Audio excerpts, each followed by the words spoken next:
Men Buxoro davlat pedagogika instituti aniq va tabiiy fanlar fakulteti biologiya yo'nalishi 1 bio 21 guruh talabasi Niyoz va Shahnozaning polisaxaridlar va ularning biologik ahamiyati mavzusidan tayyorlagan taqdimot ishi. Organik moddalar ichida uglevodlar muhim o'rin egallaydi. Ulardan eng yirik va xilma-xil guruhi bu polisaxaridlardir. Polisaxaridlar tirik organizmlarning tuzilishi va metabolizmasida asosiy rol o'ynaydi. Ularning tuzilishi, xossalari, biologik funksiyalarni o'rganish, biologiya, tibbiyot, biotexnologiya sohalarida katta ahamiyatga ega. Uglevodlarning umumiy tavsifi. Uglevodlar bu uglerod, vodorod, kisloroddan tashkil topgan organik birikmalar bo'lib, ular hujayralarning asosiy energiya manbai hisoblanadi. Monosaxaridlar, disaxaridlar va polisaxaridlar shaklida mavjud. Monosaxaridlarning birikmalari. Monosaxaridlar uglevodlarning eng oddiy shakli bo'lib, bir molekulyal shakarlar hisoblanadi. Masalan, glukoza, fruktoza. Ular oddiy tuzilish bo'lib, polisaxaridlar sintezi uchun boshlang'ich substrat vazifasini bajaradi. Disaxaridlar ikki monosaxaridlarning glipozid bog'i orqali bog'langan birikmalari. Ular orasida saxaroza, glukoza, fruktoza, laktoza, glukoza, galaktoza va maltoza, glukoza ajralib turadi. Ular ham energiya manbai hisoblanadi. Polisaxaridlarning tuzilishi. Polisaxaridlar ko'plab monosaxaridlar qoldiqlaridan iborat makromolekulalardir. Ular linear yoki tarmoqlangan tuzilmaga ega bo'lib, biologik funksiyalarga qarab tasniflanadi. Glikozid bog'lar bilan bog'langan. Zaxira polisaxaridlar. Kraxmal o'simliklarning asosiy zaxira uglevodi, amiloz linear va amilopektin tarmoqlangan komponentlardan iborat. Glikogen hayvon va inson organizmida asosan jigar va muskul to'qimalarda zaxira energiya sifatida saqlanadi.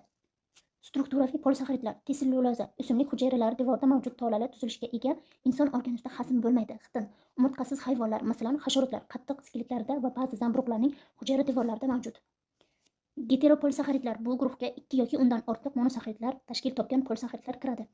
Gialuron kislotasi, agar-agar, gemetsellyuloza, pektin va mukopolisaxaridlar bu guruhga mansub bo'lib, ularning har biri o'ziga xos biologik xususiyatlarga ega. Polisaxaridlarning funksiyalari: energiya saqlash, kraxmal, glikogen, strukturaviy qo'llab-quvvatlash, tsellyuloza, xitin, hujayra devorining barqarorligini ta'minlash, hujayralararo signal uzatishda ishtirok etish, suvni ushlab turish, viskozito va muhit barqarorligini ta'minlash. Biologik ahamiyat. Polisaxaridlar hayotiy jarayonlarning ajralmas qismidir.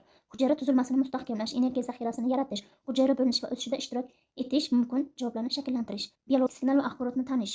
Polisaxaridlarning hazm bo'lish va so'rilishi. Polisaxaridlar og'iz bo'shlig'idan boshlab ichaklarda fermentlar ta'sirida parchalanadi. Masalan, kraxmal, ptialin va amilazlar ta'sirida maltoza va glukoza parchalanadi. Sellyuloza esa inson organizmida hazm bo'lmaydi. Tibbiyot va sanoatda qo'llanilishi. Tibbiyotda gialuron kislotasi tibbiy infeksiyalar, yaralarni davolash va suyak bo'g'imlarini tiklashda ishlatiladi. Farmatsevtikada dorilar uchun tashuvchi va barqarorlashtiruvchi modda sifatida. Oziq-ovqat sanoatida pektin, agar-agar, karraginan, stabilizator va emulgator sifatida ishlatiladi. Kosmetologiya, namlovchi va yoshartiruvchi vositalarda. Polisaxaridlar, ularning ekologik ahamiyati. Polisaxaridlar parchalanadigan biologik xavfsiz moddalardir. Ular ekologik toza materiallar ishlab chiqarishda asosiy komponent sifatida ishlatilmoqda.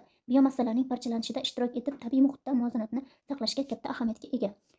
Polisaxaridlar turli tuzilma va funksiyalarga ega bo'lib, ularning biologik va amaliy ahamiyati juda katta. Ular orqali organizm energiya bilan ta'minlanadi, hujayra tuzilmalari shakllanadi.